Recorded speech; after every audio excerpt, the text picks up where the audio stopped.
Bon, écoutez, dans mes récents entretiens, j'ai entendu beaucoup de choses qui tournaient autour du scale.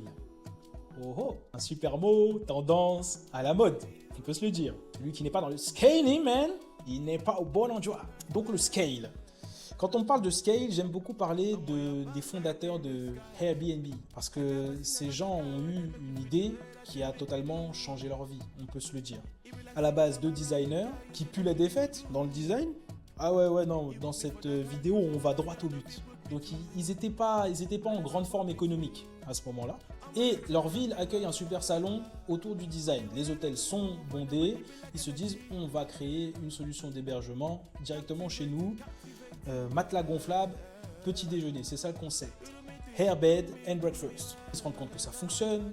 Ils veulent répéter l'opération. Puis ils se disent, bon, c'est bien, mais voilà.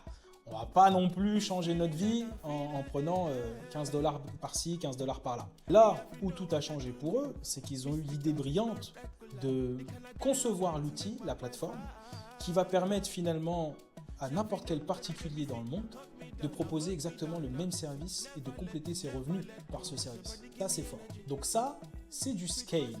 Ils n'ont pas acheté 150 appartements pour démultiplier leur modèle économique. Ils ont créé un outil qui permet à d'autres de faire exactement la même chose. Donc, ils ont toujours le même salon au départ, le même appartement, le même nombre de mètres carrés, les 2-3 airbeds dans le salon.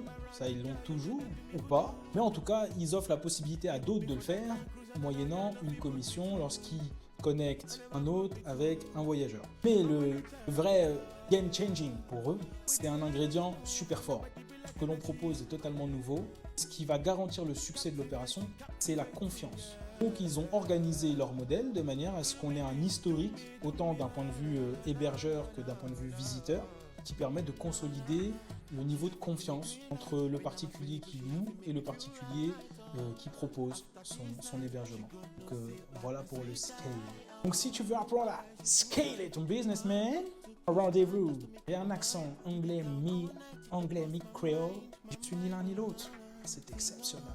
Exceptionnel!